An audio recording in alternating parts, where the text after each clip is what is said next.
I remember the day that she came to Africa. Everyone loved her, and she left a very special gift with us. A gift that was birthed in suffering and loss. Let me tell you her story. Louisa Stead was her name. We called her Aunt Louisa. Before coming here, she lived with her husband and daughter Lily in America. On a beautiful sunny day, they decided to go on a picnic to Long Island, New York. In the middle of their picnic, they heard the cry of a child in the water calling out for help. Mr. Stead immediately ran to the rescue. Tragically, both Mr. Stead and the child drowned while Louisa and Lily watched helplessly on the shore. With no adequate way to support themselves, Louisa and Lily were left in poverty. As they run out of all their food and money to buy food, they reached the point of absolute despair. But one day, Louisa found that some food and money had been left for her on her doorstep. Deeply touched by this incident, Louisa took her pen and wrote the words to the hymn. "'Tis so sweet to trust in Jesus, just to take Him at His word, just to rest upon His promise, just to know, thus saith the Lord." And then she moved with her daughter as a missionary year to South Africa. She loved us, she served us, and now that she's gone, we miss her very much. But her influence goes on as 5,000 of us native Christians continually sing her hymn in our native tongue.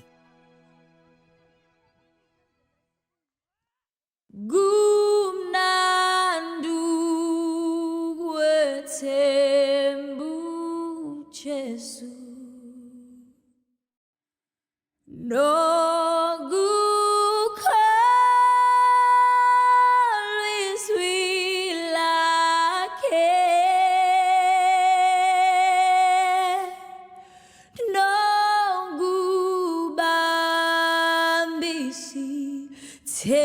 tembiso ishanja lo inkosi.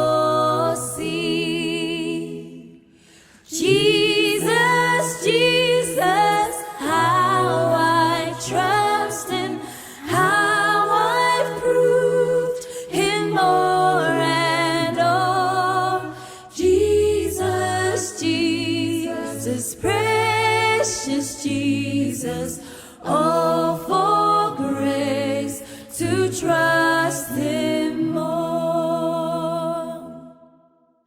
Oh, how sweet to trust in Jesus, just to trust His cleansing blood, and in simple faith to plunge me near the healing, cleansing blood.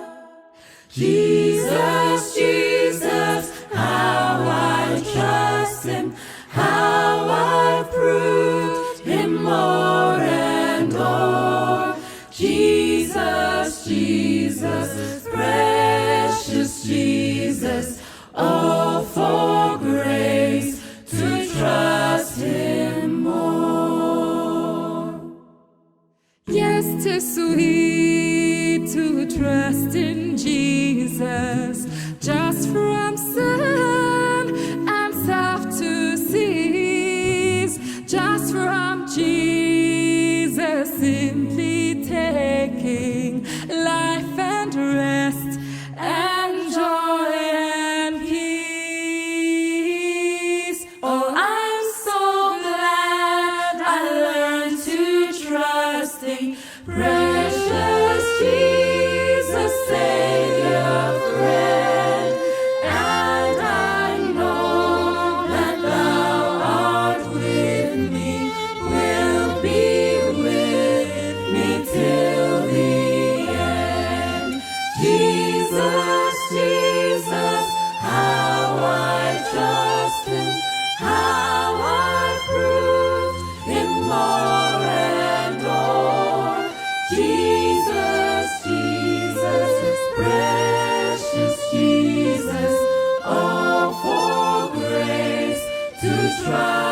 Have you been disappointed by people who betray your trust?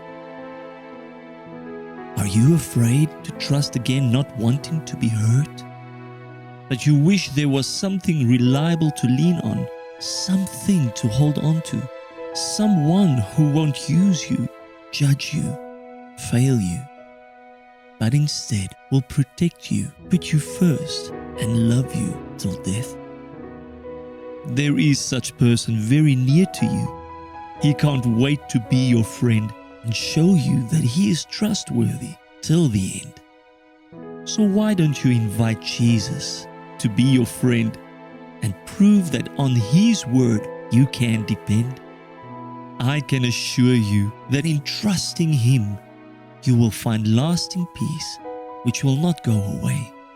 And you will also learn to say, "'Tis so sweet to trust in Jesus."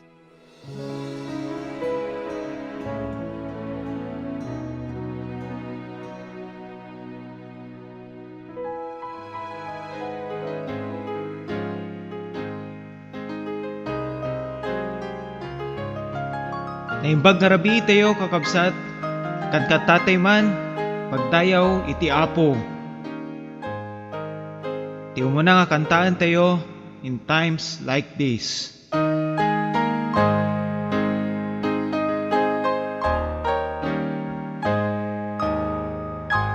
In times like these, you need a Savior. In times like these, you need an anchor. Be very sure, be very sure. Your anchor holds and grips the solid rock. This rock is Jesus, yes, he's the one. This rock is Jesus, the only one. Be very sure, be very sure. Your anchor holds and grips the solid rock. In times like these, you need the Bible. In times like these, oh, be not idle. Be very sure, be very sure. Your anchor holds and grips the solid rock. This rock is Jesus, yes, he's the one. This rock is Jesus, the only one. Be very sure, be very sure.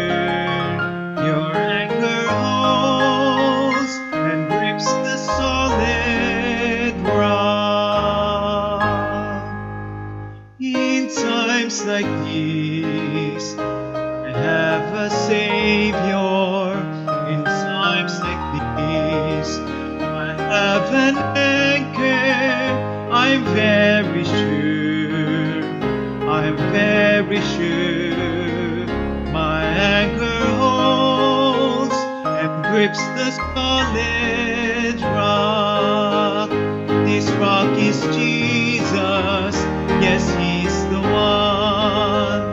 This rock is Jesus, the only one. Be very sure, be very sure. Your anchor holds and grips the solid rock. Our second song, My Anchor Holds. Please sing with your hearts at the top of your lungs.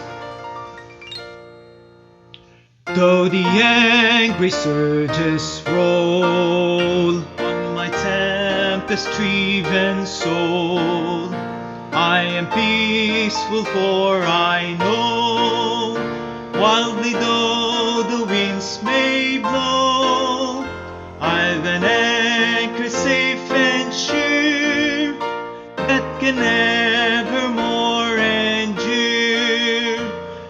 it holds, my anchor holds.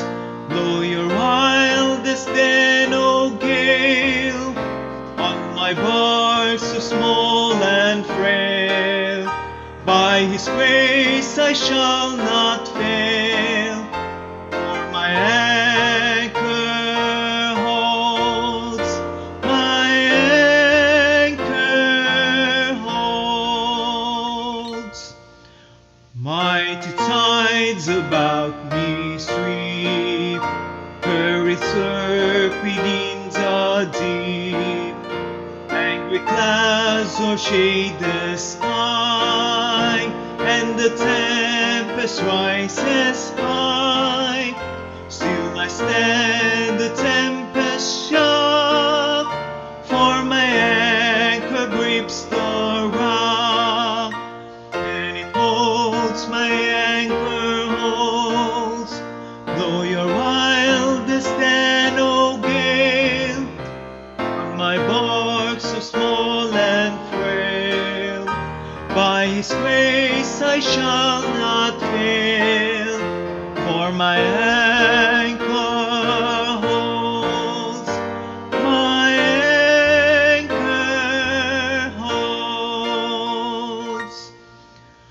I can feel the anger fast as I meet its sudden blast, and the cable, though unseen, bears the heavy strain between.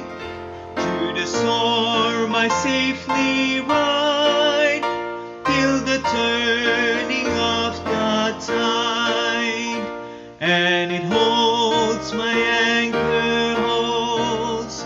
Blow your wildest then, O gale, on my bark so small and frail.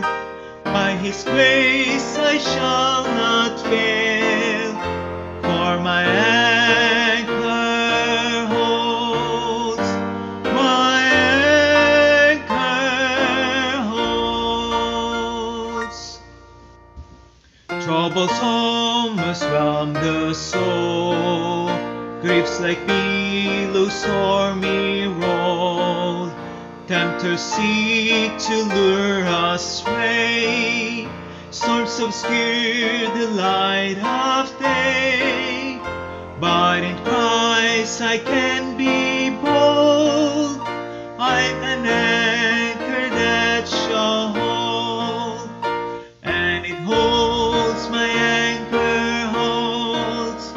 Blow your wildest then, O gale, on my bark so small and frail.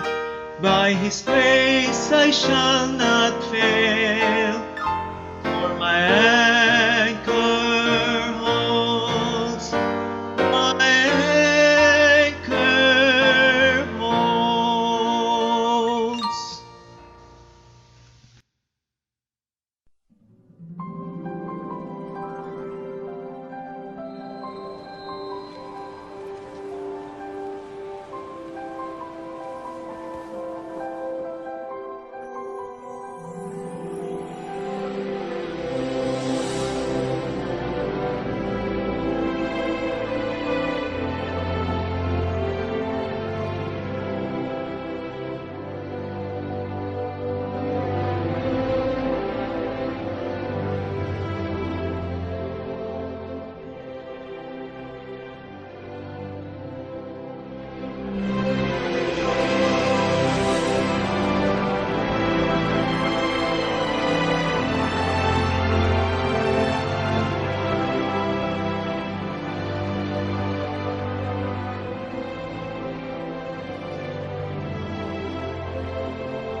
life's garden. Why spend the night in prayer? Why suffer such betrayal? In anguish kneeling there, why leave his mother crying? Why set Barabbas free? The spotless Lamb of heaven, given there for me. It was for me he died, for me he died, for me he shed his blood upon a tree. It was for me he paid, for me the shame, for me who praise his name. It was for me. Why climb that dreadful mountain? Why suffer agony? Why give his blood a fountain, spilled and broken, flowing free? When he walked the road to Calvary, gave his life so willingly. Broken there, the rose of Sharon died for me. It was for me he cried, for me he died, for me he shed his blood upon a tree.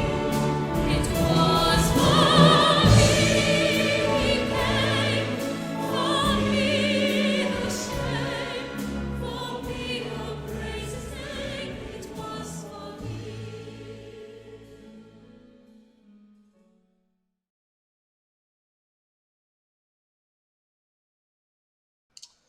May magdarabi tayo amin gagayem, ken kakabsat, madaydayo ti Apo, iti dayti nga kanito, at dagundaway tayo, agmaymaysa, iti panagadal, iti sao ti Apo.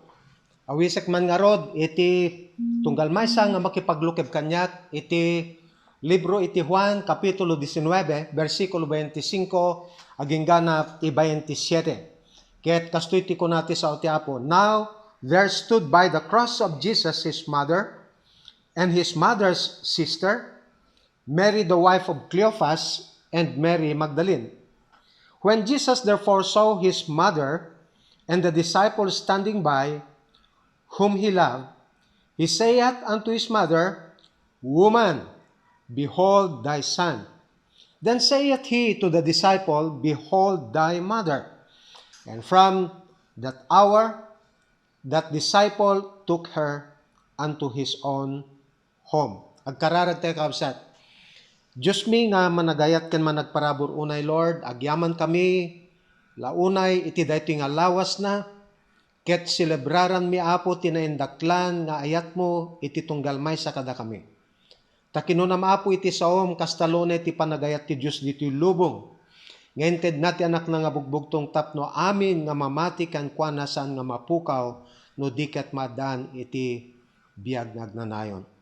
Iti daytoy Apo nga ing kami panagadal kadagitoy nga nasantuan nga sasaom, mangted ka Apo iti lawag ti panakaawat, ken panakataron Apo iti kararwa tunggal maysa kada kami, ken kastamet Apo panakabalin nga ipay mo ti adipen mo nga aramatem nga kalasugan, iti panakaipanayag, panakaikaskasaba, panakaiyadal ti saom iti daytoy nga oras Apo. Lukatam nga rod manen Apo ti panakaot tunggal maysa kada kami, ket mang bendisyon ka, kadagiti bendisyon nga kasapulan, dagiti anak mo, tunggal maysa nga agdingeg Apo. Dalusan na kami met Apo tapno kadi awan ti anyaman nga laped, kadagiti bendisyon nga mabalin mo nga ipay tintunggal maysa kada kami ti daytoy nga kanito. Payam Apo ti panakabalin kan sirib ti adipen mo ket sika kumaapo ti maydaydayaw. Ken Jesus nga po mi dawaten mi amin dagitoy. Amen. And amen. Idi Rabi di Domingo gagayem ken kabsat na nangigan tayo ti umuna nga balikas.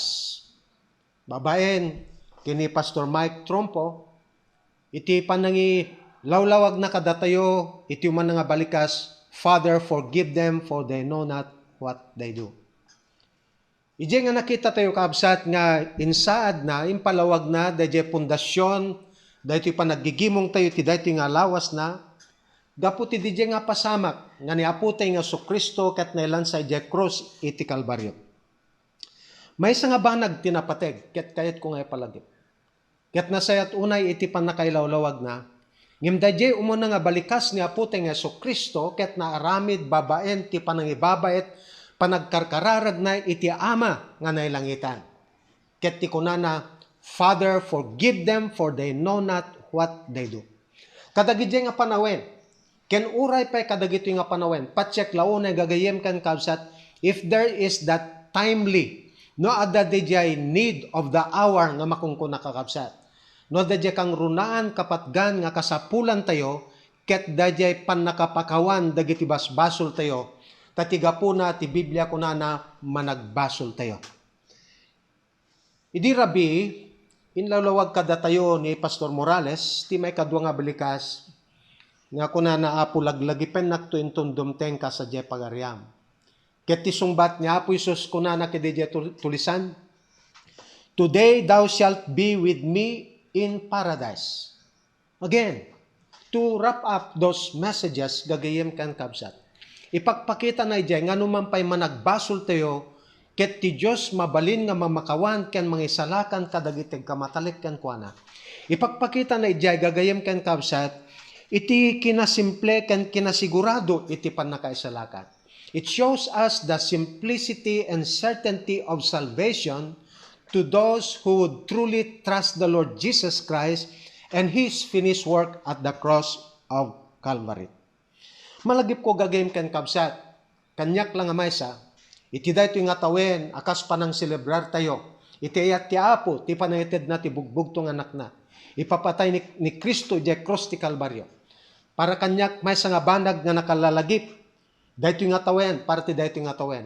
Agsipod, tayo ti kalabes, iti agarop dua nga maudi nga lawas, iti Pebrero ti da ito nga tawen. Ket niya Apo Diyos, benendisyonan tayo iti gundaway. Babayan ti ayat ken panang suporta, kadagiti membro tayo ti Bible Baptist Church Barani. Agraman kadagiti sabsabaling amo tayo, kakabsat tayo ti Apo nga nang suporta. Nekkan tayo ti gundaway. Nga mang bisita nga personal, ijay lugar nga nakaisaadan, nagbiyagan ken nagministeryan na Apo ti Yesu Kristo, ken nakapasamakan daytoy banag nga intayo ita adalen gagayem kan kabsat. Iti panagdalyasat mi wenno panagbiyahe mi iti tallo nga nasyon, manipod iti Jordan, ijay Israel ken kastamit ijay Ehipto gagayem kan kabsat. Napananmi dagiti lugar nga nanaidan ni Apo ti Hesu Kristo gagayem ken kakabsat. Ken dagiti lugar nga pakasarakan tayo dagiti Bible significant accounts gagayem kan kabsat. At agundaway tayo nga nagnaed wenno nagtaros ijay lugar nga Bethlehem, ijay Jerusalem, ken kastamet ijay Nazaret nga dimakdakkelan ni Apo tayo nga Hesu Kristo. Ijay Sea of Galilee, at agundaway tayo nga nang criss-cross kideta nga nalawa nga body of water, Sea of Galilee. And then much more, Lord, gagayem ken kabsat, iti dati ti Apo, ti panangited na ti biag na kadatayo. Nadantay ti gundaway nga nagna nga mismo ijay personal, nga dalan nga nagsangatan ni Apo ti Yesu Kristo, iti panakadusdusan na, sakbay ti panakailansana iti krus, ijay dalan nga maawagan nga Via Dolorosa. At dadijay makungkuna dijay nga Holy Sepulchre, which is just, they say, it's traditional. But as believers, ti patsyan tayo nga nang nangruna nga pudno nga nakaitaniman na ket ijay makungkuna nga garden tomb gagayem kan kabsat. Nabisita tayo dijay nga lugar ket ti simabat nga datay tourist guide ken maeksplikar ti dijay nga lugar ket impasabat nga kunana adda kadi ti Ilocano kada kayo ket kunana ket maragsakan at siak Apo Ilocano ak. O kunana imayak jay Pilipinas, imayak ijay La Union. So the occasion was so intimate Can explain na kada kami, ket napan mi nga kinita nga mismo DJ sepulcher, DJ garden tomb, napan kami DJ uneg na, ken DJ lugar nga nakaitaneman ni Apo tayong Jesucristo gagayem ken kakabsat. Napantay DJ bantay ti Olibo, DJ garden of Gethsemane, ken uray pa DJ makungkuna nga Golgotha gagayem ken kakabsat. So being there gagayem ken kakabsat, ada DJ na isang sangayan nga hamo maeksplikar nga rikna malaksid DJ ragsak nga han mo nga maawatan gagayem ken kakabsat. But being there, standing in the place where the Lord Jesus Christ mean a lot for a true believer of God. That which I would like to share you. Gagayem kan kabsat, iti dayto nga paset tinasantuan nga surat nga naibatang kanyak nga mailawlawag, iti dayto nga rabi, gagayem kan kabsat. Iti dayto nga may katlo nga balikas, I will try in the past middle of my message to properly address dahil kunana ito nga, woman, behold thy son. Nga ni Apo Isus kunana, kini Maria nga inana, ket kunana, babae at day tatinam. Ket nakita namet ni Juan, nga may sa kadagiti nasinged nga adalan na, ket kunana ken ni Juan, at day ta itinam. So pointing to Mary, na mother of the Lord Jesus Christ, as a matter of bequeathing the responsibility, gagayem kan kabsat, iti dayto nga kanitutan ni Apo tayong Jesucristo amo tayo nga he's about to leave this physical world and now he's now about to go back to his heavenly Father. Well, dito ti balikas ka kabsat. Woman, behold thy son. Behold thy mother. So I said I will try to address that past middle of my message, but if I'm going to try to put a simple guideline or title of my message, namin ko na natin kakabsat, now there stood by the cross of Jesus. Stood by the cross of Jesus. If I'm going to put a simple title of my message, I would put it this way, near the cross of Jesus. Ijay sa kaanan ti cross ni Jesus. Makita tayo ito gagayim kan kakabsat nga ada sumagmamano nga tattao, ada sumagmamano nga persona iti immediate nga aglawlaw iti asideg iti krus ni Apo tayong Jesucristo. May sa nga grupo isu dagiti upat nga makungkuna nga Roman soldiers. So we have the 4 Roman soldiers. Ket no apay nga dadadya kakabsat, it's simply because it is their responsibility, it is their duty to guard. Gagayem kan kabsat ni Apo tayong Jesucristo iti DJ nga pasamak. At dadadyay for not any other reason other than they are duty-bound as Roman soldiers.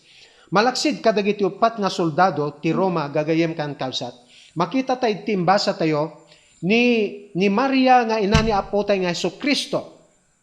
Kastamit ten ken ni maysa nga babae nga kabsat na nga maawagan iti Salome. Ken kastamit up kakabsat iti maysa nga Maria manen nga maawagan nga asawa ni Cleopas. And then another Mary, isu dati ni Maria Magdalena. Isu nga dati pagsasao tayo nga Tres Marias. So pat dagiti nga babae. Malaksid kadagiti ay makita tayo ti maysa lang kadagiti adalan close near to the cross of the Lord Jesus Christ, and that is John the Beloved. So we have the 4 soldiers, Roman soldiers, plus these 4 ladies, Tres Marias, ken kastamet ni Salome nga kabsat ni Maria, ken ni Juan gagayem ken kabsat, ket ti rason nga addadajay, haan nga tapno ag duty da, but they are there because of their devotion to Christ. Gagayem ken kakabsat. Katanya kadi, ti kayat nga sawen. So adda sumagmamanulang kakabsat.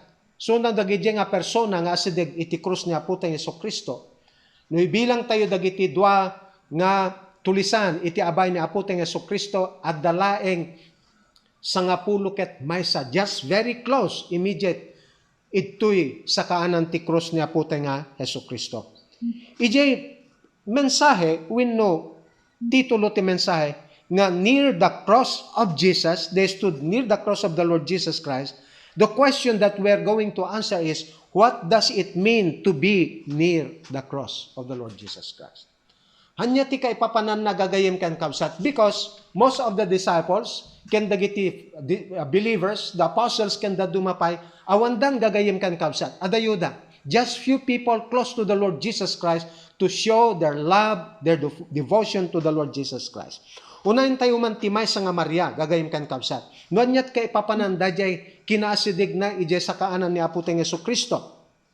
If you are going to ask Mary Magdalene, gagayim kan kabsat, kasmay sa kadagiti nga babay, anya ti sungbat na kadatayo. The reason, anya ti mafil na, anya ti kay papanan na nga isunaket at dajay kat asidig. What would be God's message? What would be Christ's message for her being close to Him at that very moment when with the dying Savior, the Lord Jesus Christ? Ijay Lucas Kapitulo 8, versikulo 2, kakabsat.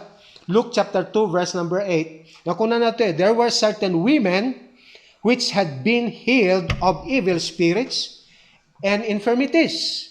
Mary called Magdalene, out of whom went 7 devils. At ti may sa nga lugar nga ni Apo tayong Jesucristo nagministeryo, nangagas kadagiti masaksakit, ken kastamet kadagiti linugugan iti sa iro, ket maysa ni Maria nga Magdalena. Ket amuyo kadikonana nga linungugan iti 7 nga sa iro. 7 devils gagayem ken kakabsat. So nagturayan ti diablo na gagayem ken kakabsat.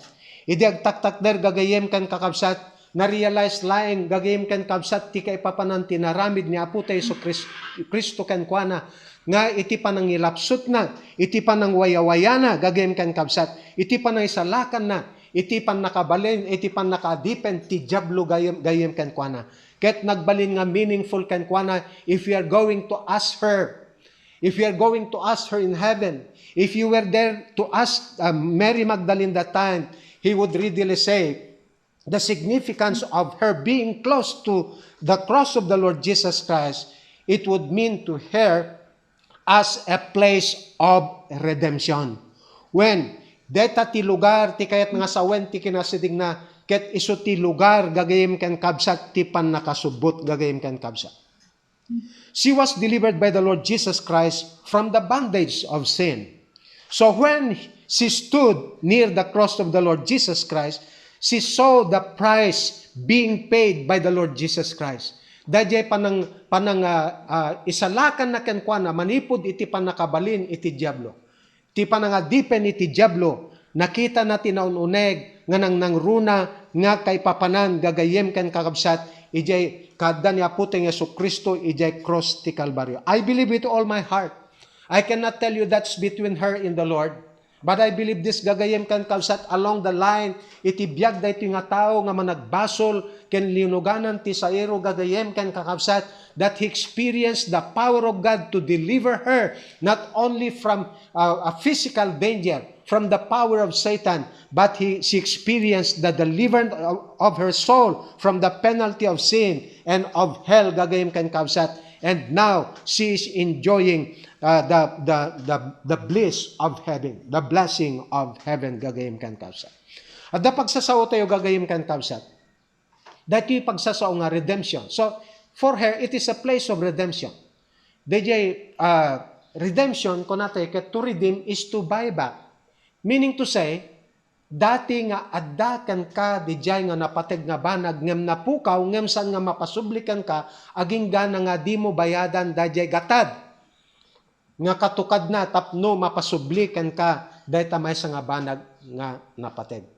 Kaya tada pagsasao tayo kakabsat, that we are twice owned by God.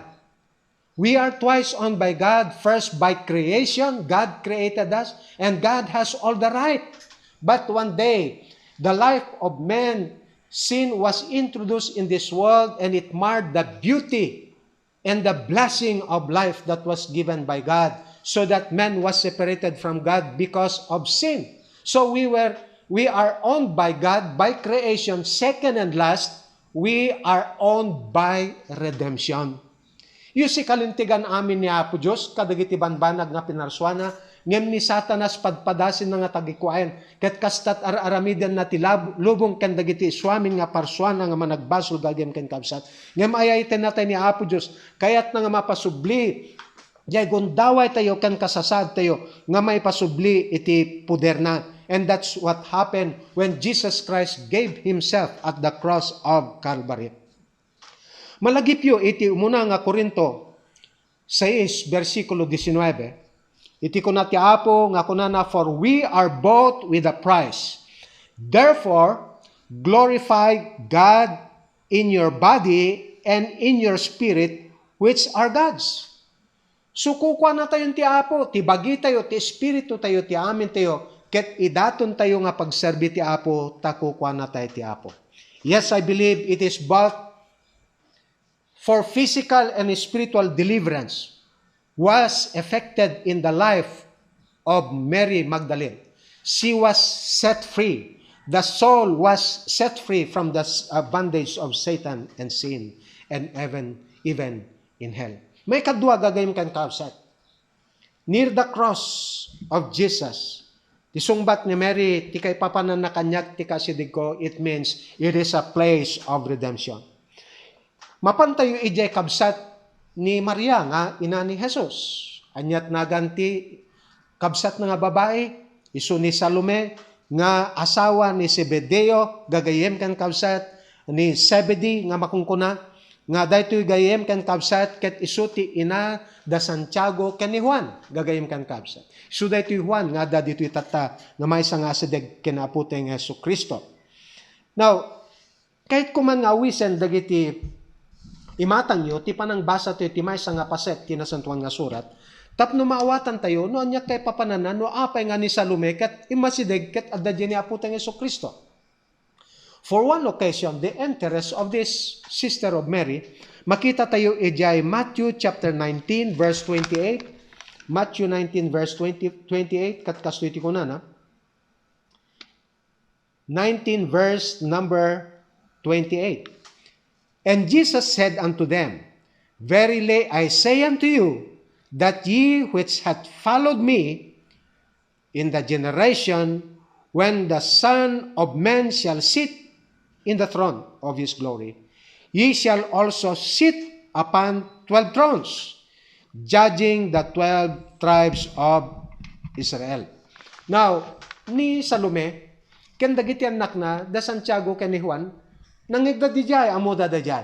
Isuga po na, malati ito nga basa, jay sumarunong nga kapitulo, versikulo, may kadwa nga kapitulo, 20 nga kapitulo, versikulo 20, hangganat 28. And again, I would invite your attention in here. Matthew chapter 20, 20 to 28. Kat isurot yung dagiti matayo. As we connect to that statement of the Lord Jesus Christ. His plan, nga kunana, da kayo nga dalang ko makipagtugaw kayto, makipaghukom kayto, kunani Apo tayong Jesucristo. Verse 20. Then came to him the mother of Zebedee's children with her sons, worshiping him and desiring a certain thing of him. At damay sa nga tarigagay da. They have a wish. And he said unto her, what wilt thou? Anya ti, kayat mo ibaga, anya ti dawaten.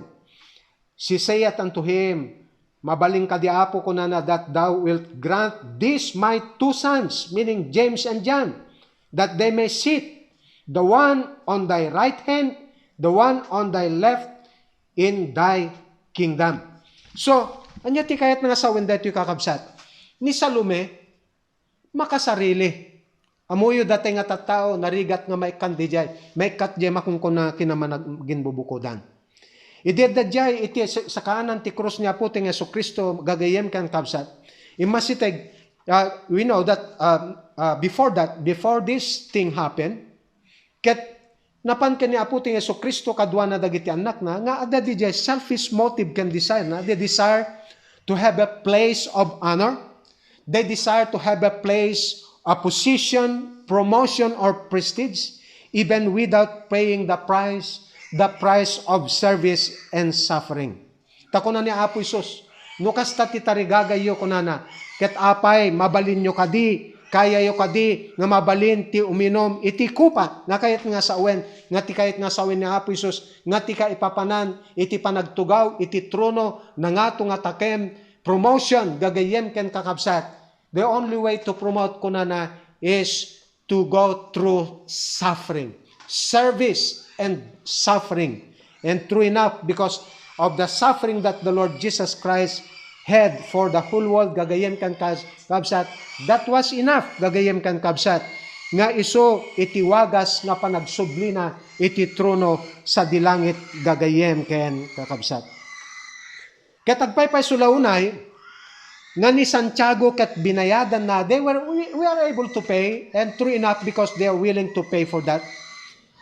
Ket ni Santiago gagayem kan kabsat, binayadan na dahil nga prospect iti position, babaen iti panaka ikat iti ulo na, babaen ti pamilin ni Ari Herodes nga Antipas.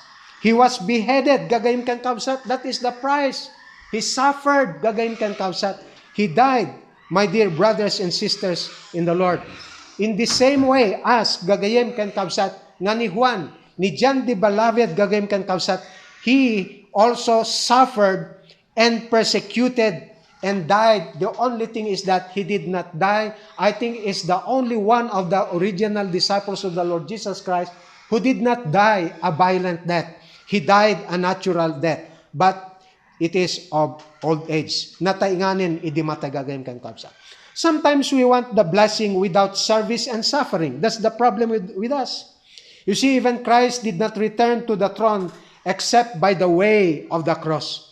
Kasuiti ko na ni Apostol Pedro ti 1 Peter chapter 5 verse number 10. But the God of all grace, who hath called us into his eternal glory by Christ Jesus, after that ye suffered a while, make you perfect, strengthen, and settle you. So we suffer for a while. We serve the Lord, and in some ways, along the way of our faithful servers, we suffer, and that's the only way where we can gain our way into what we call promotion and blessing that is from the Lord. So, anyati ko na ni Salome, kanyak nga banag ko na idi agtaktak derak iti asideg ti sakanan ti krus ni Kristo. I realized that I do not deserve any good thing that is from the Lord because I'm a sinner. Managin bubukod anak. Ngem nakitak ni Kristo nga maikari, nga agturay, nga sindadaan, nga agserbi ka nagsagaba kunana. Ngem nakitak ti bagik, nga manakin bubukod anak. So gagayem kan kakabsat. There's nothing wrong with what they call promotion. There's nothing wrong with position. There's nothing wrong with prestige. But the way for that, kuna ni Jesus Christ. If I may just attach the succeeding verses of those reading that I've given you, nga kuna na, he who is great among you shall serve. So let us not be bothered how God is going to bless and promote us. Let us just serve God anyway, and we expect that along the way in our service for God, we've got to expect that we suffer. But God knows how to reward our faithfulness. So, let us not be selfish. Hantay ko mga birbirukan tay bukod tayo nga pan naka-reward, winubukod tayo nga imbag. Let us just be faithful in serving the Lord, gagayim kan kabsa. Makita tayo kumatibagbagi tayo nga kasjay, gagayim kan kabsa. So, it is a place of what we call, is a place of rebuke, gagayim kan kabsa. So, nakita tayo, kini kabsat ni Maria ko na o mapabainanak man ko na ijay nga karinak ng tarigagay ito. Mapantayo met kini Maria nga ina ni Jesus, ita gagayem kan kabsat. Nga nagsaritaan na ako na babae at daytati anak mo. Dito natin ilalagay yung meaning, bakit tinawag niya babae? Woman, behold thy son. Anya kay nga sa hindi diya kabsat. But of course, being close to the cross of the Lord Jesus Christ, as he stood near the cross of the Lord Jesus Christ, she realized, being close to the cross of the Lord Jesus Christ, that the cross of the Lord Jesus Christ is a place of reward. It is a place of reward. Very interesting that you gagayem kan kabsat. It's very interesting for us to note that we find Mary at the outset of the gospel ministry of John. Ije John chapter 2, makita tayo ni Maria. Ije pagtapusan ti libro iti John, iti ministry ni John, iti John chapter 19, nakita tayo nga si tatakder ti asideg ni aputeng Yesu Kristo. Dagitoy nga duwa nga insidente, dagitoy nga pasamak gagayem kan kabsat they happened in contrast naggidyat naiduma ti kasasad na gagayem kan kabsat. Ijay John chapter 2 makita tayo ni Maria nga nagadandar iti maysa nga kasar ijay Kana. Ijay makungkuna nga ijay Kana gagayem kan kabsat. Nakita mi nga mismo dejay ti balay nga ijay tataket ada simban ijay nga Kana tinapalawlawan ijay nga lugar ket they talk about the wine, the miracle of the wine. At the personal nga gundaway tayo nga napandiyan, nakita tayo dejay claim to be the last remaining extant kadagiti 6 jars nakita tayo ijay gagayem kan kabsat. Ijay nga lugar nagperform ni Apo tayo nga Kristo ti milagro turning water into wine. Ngamin, the occasion is that the occasion gagayem kan kabsat at dati may nga kasar. Ket ditoy nagatendermet ni Maria and he involved in the joys of the occasion. But in chapter 19, she is involved in the sorrows of forthcoming funeral. Dying niya po tayo Yesu Kristo. You can see the contrast gagayem kan kabsat. Makita tayo dyan, gagayem kan kabsat. Nimet apo tayo Yesu Kristo, being seen in John chapter 2, displaying His power, gagayem kan kabsat. In John chapter 2, performing a miracle, turning the water into wine, He manifested His power. He manifested His glory.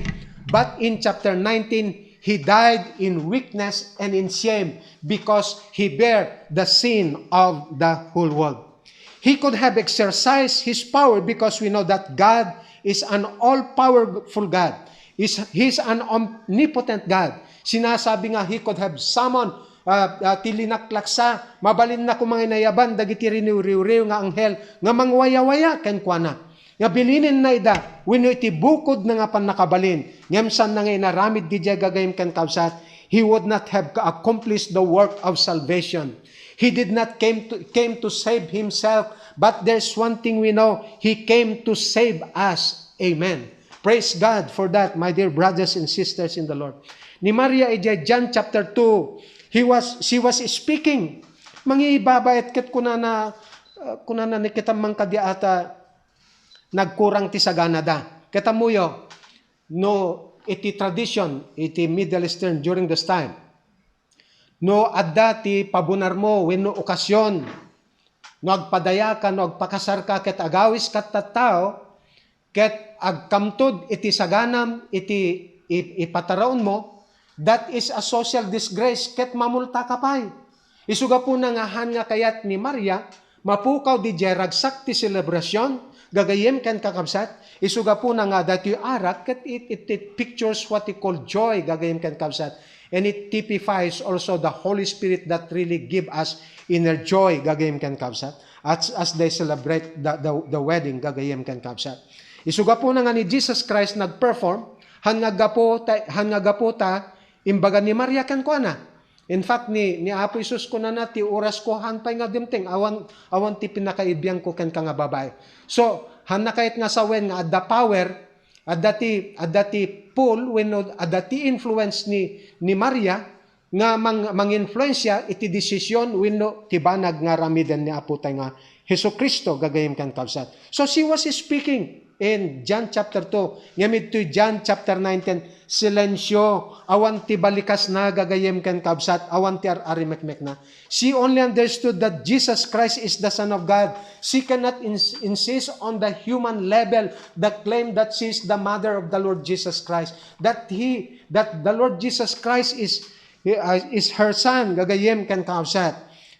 Itinatawan gagayem kan kabsat. We understand the score of that gagayem kan kabsat. Isuga po na nga ken ni Maria, no saludsudin tayo, anya ti kayat nga sawen ti kadam iti asideg ti sakanan ti krus ni Kristo. Kunana jay, no ni Magdalena, Maria Magdalena, kunana ti kay papanan na kanyak, nakita ti kay papanan ti ayat ti Apo, winayawayan nak, it means this is a place of redemption. Ken ni Salome kunana, this is a place of rebuke. And for Mary, mother of the Lord Jesus Christ, although she suffered, but it is going to be compensated because she can claim that this is a place of reward. Gagayem kan kabsa. The cross was a place of reward.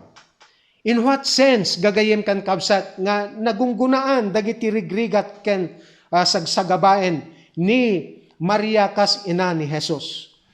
Christ did not ignore, neither abandon her, but rewarded her by sharing His beloved disciple, John the Beloved, nga makungkuna gagayem kan kabsat. And that would be enough. Ni Maria gagayem kan kabsat, ket ribeng na lang met, nga may kanti pamadayaw gagayem kan kabsat. But she is not to be worshipped because in the account of John chapter 2, in the performing of the turning of water into wine, idiumay ni apute nga Yesu Kristo, ket nailanad ije verse number 3 nga kunana, it is claimed in that verse nga kunana, she is the mother of Jesus. Awan ti masarakan tayo ti Biblia o rebalbaliktaden tayo ti so amin nga pahina ti Biblia, libro ken kapitulo nga mangibagbaga nga ni Maria ket ina ti Dios. Ngem nalawag ti panakaisurat na ditoy nga ni Maria ket ina ni Jesus. Hanyat na kay dumaan na nuko nato nga ina ti Dios ken ina ti Jesus ni Jesus. Jesus is the human name. It simply means Savior. That's the human name gagayem ken kabsat. Sa ngamin, isuga po na agkamalitay ti panursuro panamati, ag sobra ken distorted dayjay doktrina ken pamati tayo, ni papantayo nga ni Maria ket ina ti Dios. Tano isuna nga rod ket ina ti Dios, di kad ni Maria met ket Dios. Angem ni Maria ket may samet nga kadatayo nga parswa nga managbasol gagayem ken kabsat. She is the mother of Jesus gagayem ken kabsat, not the mother of God. She is also sinner. She needed a Savior. In Luke chapter 1 verse 47, kunana jay, I rejoice. She rejoiced in her God, her Savior. And it is only so, gapo iti pamati na ken ni Kristo Jesus nga manubot ken may salakan tayo. Iti Lucas kapitulo 1, 42 gagayem kan kabsat, ni Elizabeth nga ina ni John the Baptist. Ni Elizabeth gagayem ken kakabsat ket nagsarita ket nagpadto. Nga napapresyar na ni Maria nga kasinsin na gagayem kan kabsat. Nga kunana to'y kabsat iti Luke 1:42, Elizabeth said to Mary, "Blessed art thou among women." Take note of that. Blessed art thou among women in all the level. It's not beyond, it's not above them. The Bible does not say, blessed art thou above women, but it says, blessed art thou among women. She remains to be an ordinary human being, but he is a chosen special vessel of God for the coming of the Messiah. We know that, gagayem kan kasa. So she is not the mother of God. She is the mother of Jesus. Jesus means the Savior. That's the human name, gagayem kan kasa. We need to honor him. But we are not to honor him. We do not put her into position just like to the level of a certain deity or God because she is human. Malagip yun ni Simeon, kakabsat. Ni Simeon nga may sa nga taga Jerusalem. Iti Lucas kapitulo 2, 34-33. Simeon tinagan na. May sa nga managbuting ti Diyos. Adipen ti Diyos. Ken may pagarup nga may sa nga padi nga agserbi. Iti templo gagayim kan kabsat. Tinagan na ket Simeon. Dahito nga tao, no dahito nga panawen nga managsaksakit ti tao ket umay ti patay ket kunada tapnohang kamatay ket dahito COVID-19 ket masapol nga papigsaem ti immune system mo kunada. Ti kapipigsaem ti immune system dito iso ni Simeon. Ta adan iso na ti Simeon system gagayem ken kaabsat. Ana ti kayat nga sawen dahito in-insinuate ko dito sa Apo nga may nga tao nga managan ti Simeon, nagbalikas, and he talked to Mary, the mother of Jesus Christ, in a sense of prophecy. Kuna na to'y, and Simeon blessed them and said unto Mary, his mother, Behold, this child is set for the fall and rising again of many in Israel, and for a sign which shall be spoken against. Verse 35, Yea, a sword shall pierce through thy own soul also, and thoughts of many shall be revealed. Ibagbaga ni Simeon ito, dahit yung nga anak mo, ngay so ni Apo Isus, ket pakaragsakam to. Ngim ibaga na jay, however, this child is set for the fall. At ito na yon. The Lord Jesus Christ is falling into the hands of the enemy, the hands of the devil with the instrumentality of wicked people. Now he is being crucified. This is the fall. Ket as an effect, you will suffer. Impadto na kunana ken ni Maria, nga kaslamay sa kunana, maikabil to kunana, nga pakapasagan kunana kat may sa nga kampilan, salputen nanto takararuam. There was joy being the mother of Jesus, gagayim kan kabsat. I think in many ways, Mary was very proud of the Lord Jesus Christ as he saw the young child growing up. However, idi agbumarito ni Apo tayong Jesucristo, mariknana nga da na kay dumaan iti relationship. There is an unusual relationship between them. Because I believe that as she was standing before the cross of the Lord Jesus Christ, she was there in the very apex or climax of the cross, the suffering of the Lord Jesus Christ that would cause the suffering of the soul of Mary. Anyan nga panagsagsagaban ni Maria gagayim kan kausat. Adu nga kapadasan na gagayim kan kausat. In fact, na umsi isuna gagayim kan kausat nga makiasawa ken ni Jose. We were given the opportunity to visit the place. They were just neighbors ni Jose ken ni Maria ije Jerusalem ket agkarubada. Isu dati nagbalin nga sweetheart, isu dati kunada nga love thy neighbor. So agkarubada lang da Jose ken ni Maria. Ngem sarsaritain dagiti tattao siyanda agsapsaper idi pay lang gagayim ken kabsat iti panagpili na iti ayaten nagsipud ta dayta nga Jose nga nanumo nga tao nga may sa luwagi wenno may sa nga karpentero isu dayta ti pakiasawam. So they despise her gagayim ken kakabsat. Idi aginaw ket agsikog nga da napasamak nga di dapay nagdina anyan ti panang sarsarita dagiti. That's another suffering. She became ill repute before the eyes of people. That's another suffering gagayem kan kabsat. Ket idi nga rod nga may anak impas ngay na ni Kristo Jesus, may anak iti kuloong ket anyan nga nanumo gagayem kan kabsat. I believe the people around them were despising them gagayem kan kabsat. That's another suffering. Isu data ti bagbaga ng may santo nga kampilan salputen nanto takararuam. Ragsak mo dayto nga ubing. Kunan adjay gayim ken kabsat that along the way you have to take this, you have to consider this because in many ways you will suffer. Kaya rigan nanto may nga kampilan nga mangsalpot iti kararuan. Malagip yung gagayim ken kabsat when they were threatened by Herod and they fled and they went to Egypt and we visited the place of the Holy Family there. Nakita mi jay bubon ijay Egypt ijay nagtarusanda ijay gagayim ken kabsat. Ket anyan nga ladingit manen ti kararua ni Maria agsipud ta may gapu iti anak na nga ni Apo tayong Jesucristo ket may sakripisyo iti pan nakapapatay dagiti adu nga maladaga wenno nga ubing gagayem ken kakabsat. Ket itatan makita tayo na Apo tayong Jesucristo.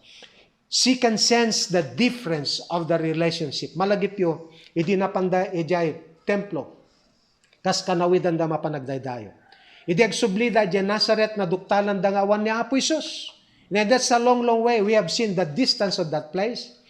Ket ni Apo tayong Jesucristo agarup sa nga pulo ket dua may sa nga agtutubo. Idi mapasamak da dyan ket sinublianan da ijay templo ket masarakan da dyan ket kunada apay anak ko nga kastoy tinaramid mo.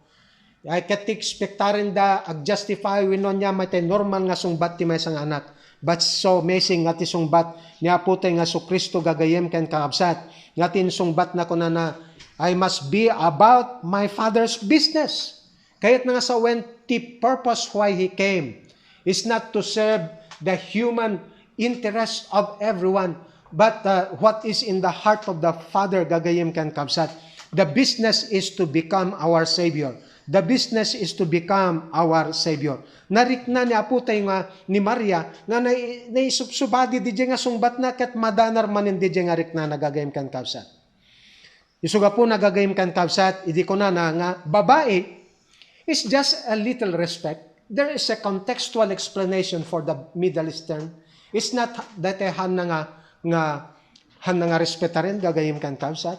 But in some ways, I believe because of what they call the difference of the relationship that Jesus Christ is trying to reveal beyond human relationship, gagayim kan kabsat. Ipapahiwatig na yan that the Lord Jesus Christ is now severing the human tie between him and her mother. Mary as his mother and Mary with Jesus Christ as her son, gagayem kan kabsat. It is the severance of human tie. Amuyo, tikunan ni Aputeng Yesu Kristo. Ijay, iti panagsublina, iti apo gagayem kan kabsat when he was severing that human relationship with the Lord Jesus Christ, kunana babay. Now he's going back to the Heavenly Father. Kunan ni Aputeng Yesu Kristo, iti naminsan, iti may nga adalan, nga kunana sumurutak ken kaapo. Nasayat ta kunana, and the Lord Jesus Christ reminded the price of becoming a follower of the Lord Jesus Christ. He made a quotation, a statement here in the book of Luke chapter 9 verse 58, nga kunana, and Jesus said unto him, foxes have holes, and birds of the air have nests, but the Son of Man hath nowhere to lay his head. Punulaunay gagayem kan kabsat. Dimteng nga nanumo, iti about ti daga ni Aputeng Yesu Kristo. Dapag sasaw, he came with a borrowed womb and he died with a borrowed tomb. Ganon ka, nagbalin nga na kurapay ni Apo Isus, kuna ni Apostol Pablo, tapno mapabaknang iti biyag tunggal may sa kadatayo nang nangruna iti kinabaknang iti na espirituan. Ito'y gagayim kan kabsat, ti pa nagpaspasyar medya Israel, napang kami di Capernaum. Diya balay ni Pedro, kende diya nadadael nga sinagoga, diya gagayim kan kabsat. Ket adamay sa nga lamina, may sa nga estatwa nga nakaida iti may sa nga tugaw. Gayam idi, tamuyo nga sakbay nga nagungar ni Aputeng Yesu Kristo, idi nagungar ni Aputeng Yesu Kristo, at da sumagmamanungal aldaw nga nagnaid diti rabaw ti daga before he ascended to heaven, gagayim kan kabsat. I think he spent 40 days with his disciples, gagayim kan kabsat.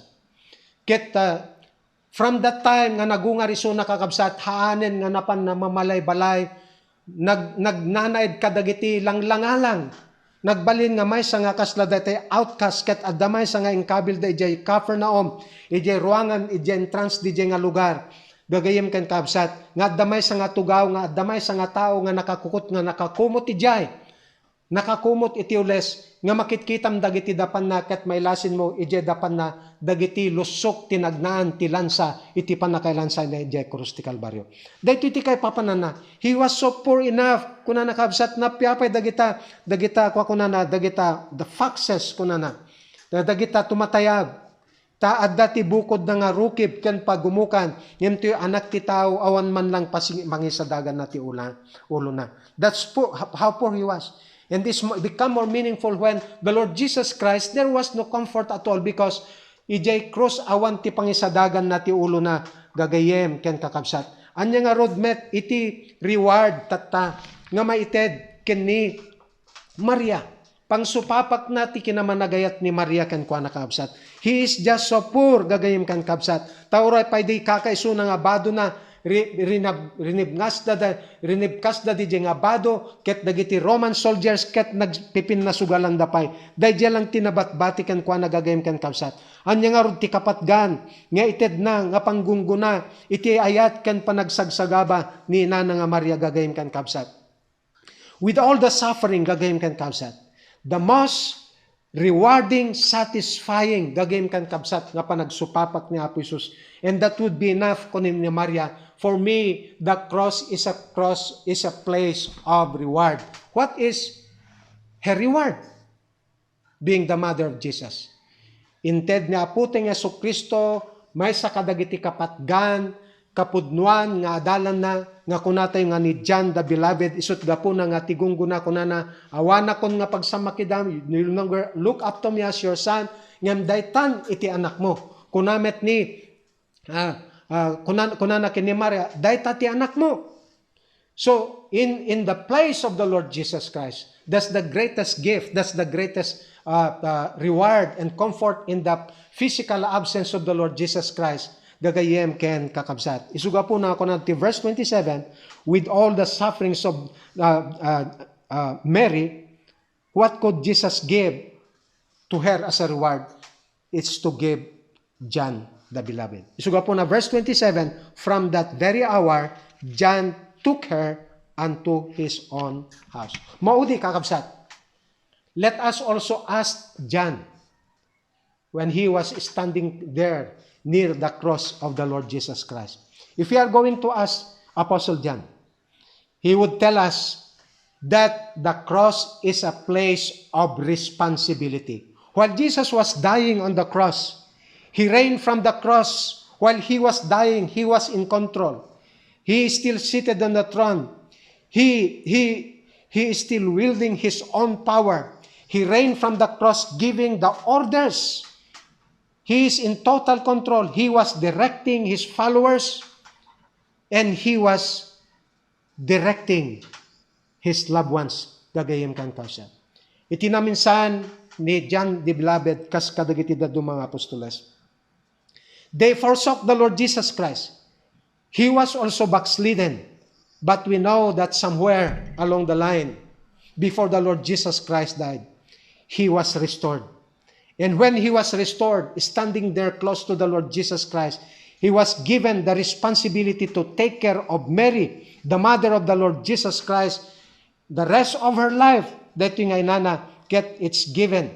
It was a bequeathed responsibility to take care of the mother. Kini Pedro, ti responsibility nga na ibagaken kwa na, nag-backslide met, ngem idi nagparang niya puti nga so Kristo ije Galilea, kat ko na Pedro napatpatay kadi dagiti nga banbanag ngem tisyak ko na kahit nga sawen dagiti pa nagkalkalap na dagiti dadakkel nga tilapia jay siya Galilee, dagiti kadi ti pakaragsakam napatpatay da kadi ngem siyak ko na han apo amum apo nga ayating ka. Kita muyo kadi ti responsibility no agpaypay so nga kasta ko na feed my flock.